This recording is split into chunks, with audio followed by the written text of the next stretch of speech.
Hey everybody, how's it going? I'm Paul, I'm with the Dicey Review, and today we're going to be talking about the newest 18-card escape room game from Grand Gamers Guild, the Groundhog Gambit.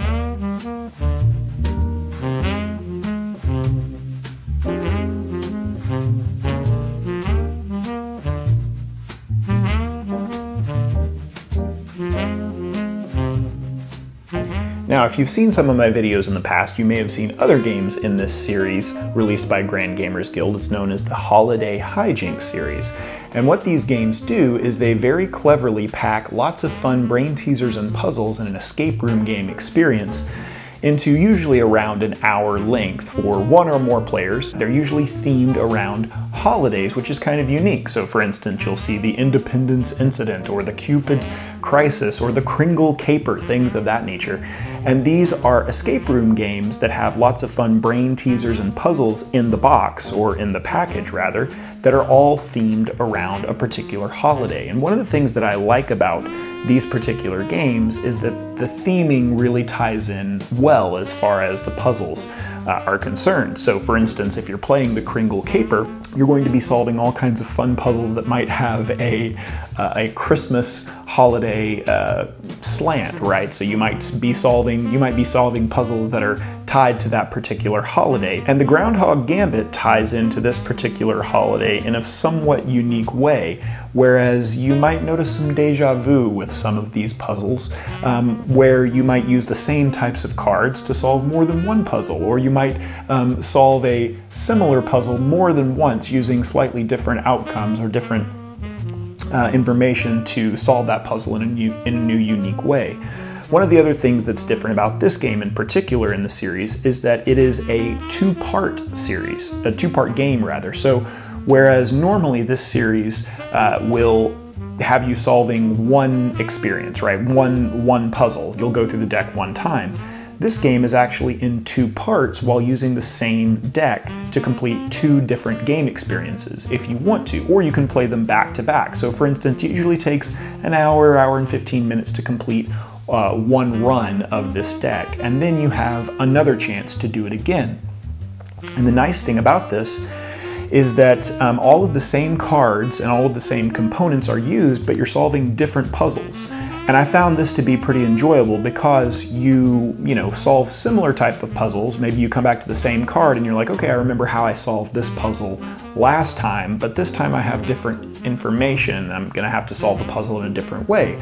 So they really got creative with what's in this box as far as the value that you get for the game experience. One other cool thing about the Groundhog Gambit is that there are items in this game that you will find as you explore the cards and as you explore the particular setting that you're in that you can use to interact with certain other cards or items within the game. And this creates a lot of variability. Say, for instance, you might find a pencil in one room that you have to use to solve other puzzles on different cards, or gain more information that help give you clues about how to solve particular puzzles.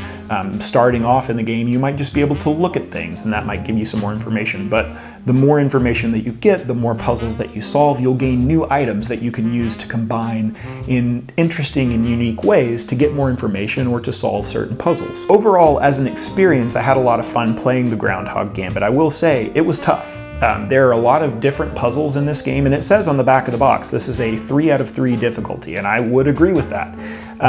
There are all kinds of different puzzles in this game, and if you like these escape room style games, this is a really great offering.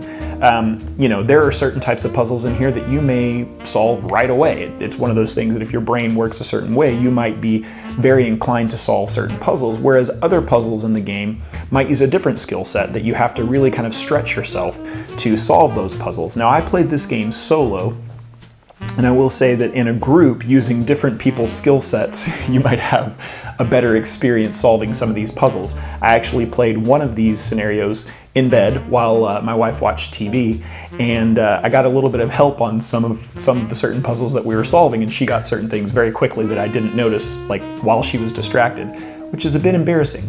But I will say that that gave me the idea that if I were playing this game with other people, you might have some different skill sets that'll help you solve some of the more difficult puzzles that you may not be able to solve quite as easily by yourself. So this game is really cool because it's challenging.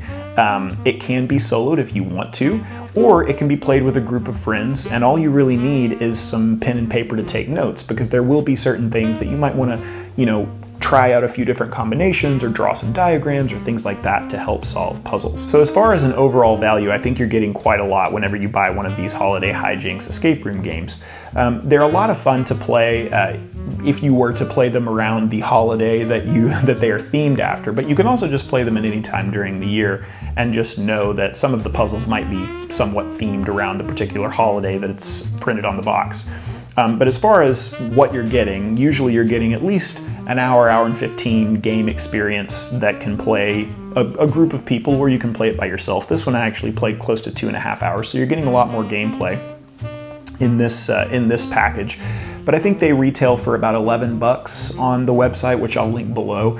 You can also do a print and play version if you want to just get access to the files. You could probably play this game digitally pretty easily.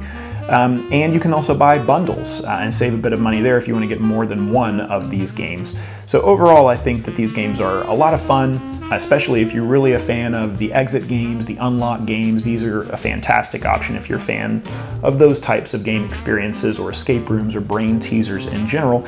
And the great thing is that once you're done, you can give this to a friend. Nothing is destroyed. Everything can be reset and played very quickly. So this is one of those awesome games that you could pick up and then give to somebody in your game group if you wanted to. Alright, that was our video. Hopefully it was helpful and informative and gave you a bit of insight into what this game offers and what this line is trying to do. If you have any questions about this game or any other game in the line, please leave a comment below and I will do my best to answer those questions for you. As always, you can connect with us on social media or by visiting our Board Game Geek Guild. Thanks so much for watching, everybody. Until next time, I'll see you at the table.